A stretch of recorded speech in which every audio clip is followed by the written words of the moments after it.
Hello everyone, আসসালামু আলাইকুম। কেমন আছেন সবাই? চলে আসলাম এনাদার ব্লগ নিয়ে। তো আজকে আমি খুব সুন্দর একটা ডিজাইনের পিঠা দেখাবো। খুব সুন্দর একটা ফুল ডিজাইন করে দেখাবো।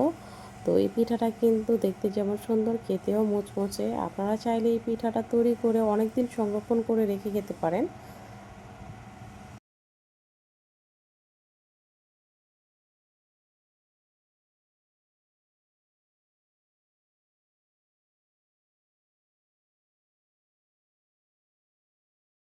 এ পর্যায়ে চলে যাব মূল রেসিপিতে। চুলার মধ্যে একটা প্যান বসায় দিয়েছি, দিয়ে দিয়েছি হচ্ছে পর্যাপ্ত পানি। পানিটা ফুটে উঠেছে, লবণ দিয়ে দিয়েছি, দিয়ে দিয়েছি চালের গুঁড়া। এখন হচ্ছে চালের গুঁড়াটাকে ভালো করে সিদ্ধ করে নেব। সিদ্ধ করে নিয়ে হালকা একটু ঠান্ডা হলে এটাকে হচ্ছে ভালো করে মথে নিতে হবে। আমি হচ্ছে ফুড কালার ইউজ করতেছি। আপনারা চাইলে ফুড কালারটা স্কিপ করতে পারেন। তো এটাকে হচ্ছে ভালো করে মেখে নিতে হবে। যত বেশি মেথা হবে তত কিন্তু পিঠাটার শেপ সুন্দর হবে। তো আমি এখানে 2 রকমের ফুড কালার ইউজ করেছি। আপনারা চাইলে স্কিপ করতে পারেন। তো এখন এটাকে ভালো করে মথে নিচ্ছি। ভালো করে মথে নিয়ে হচ্ছে আজকের এই ফুলের পিঠাটা ডিজাইন দিব। পারফেক্ট ডো হলে যে কোনো পিঠার শেপ সুন্দর হয়।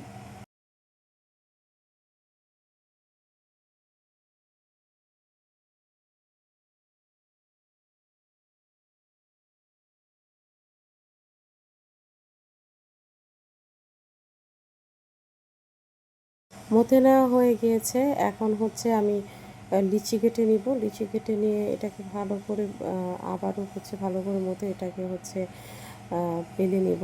পাতলা করে বেলে নিতে হবে। যত বেশি পাতলা করে বেলা হবে তত পিঠার শেপ কিন্তু সুন্দর হবে। আর আমার এরকম একটা ছাঁচ ছিল, সেই ছাঁচটা দিয়ে হচ্ছে আমি আজকের এই পিঠার পাপড়িগুলো তৈরি করব। এরকম ছাঁচ কম বেশি সবার বাড়িতেই থাকে।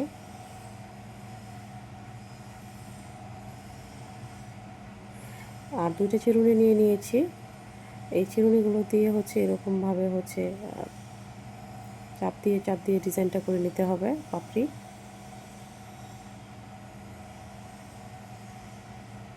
আর এইভাবে হচ্ছে একটার পর একটা পিঠা হচ্ছে জুড়ে দিব, মানে একটার পর একটা পাপড়ি জুড়ে দেবো। পাপড়ি জুড়ে দিলেই আজকের এই পিঠা তৈরি হয়ে যাবে। আমি প্রত্যেকটা পিঠাতে 6টা করে পাপড়ি দিব। এখন দিয়ে দেবো মাঝের ডিজাইনটা।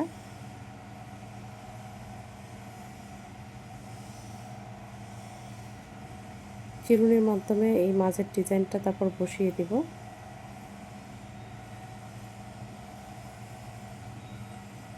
দেখতেই পাচ্ছেন এইভাবে সহজেই কিন্তু ডিজাইনটা বসিয়ে দেওয়া যাবে। এই পিঠাটা দেখতে যেমন সুন্দর, অল্প সময়ের মধ্যে তৈরি করে ফেলা যায়, খেতেও কিন্তু মচমচে। খুবই সহজ এটা।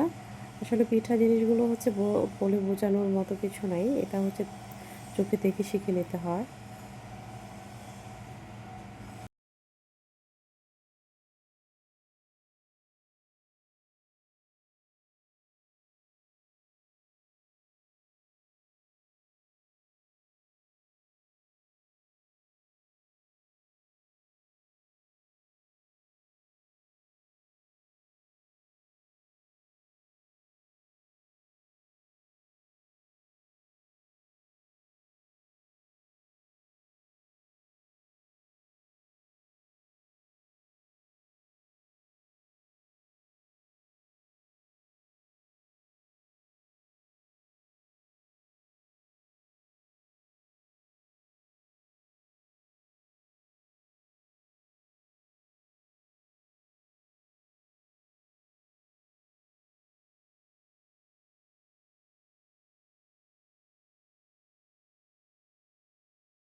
এই পর্যায়ে আমার সবগুলো পিঠা তৈরি করা হয়ে গিয়েছে। দেখতেই পাচ্ছেন পিঠাগুলো কত সুন্দর হয়েছে।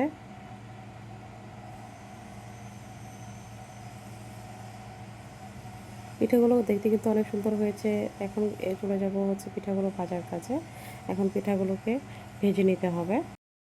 তেলে ভাজার পর কেউ যদি মিষ্টি পছন্দ করেন সেক্ষেত্রে হয়তো আপনারা চিনির শিরা বা গুড়ের শিরা দিয়ে খেতে পারেন। আর যেহেতু কেউ মিষ্টি পছন্দ না করেন সেক্ষেত্রে হয়তো এটা স্কিপ করতে পারেন। তেলে মুচমুচে করে ভেজেও কিন্তু পিঠাটা এমনিই খাওয়া যায়।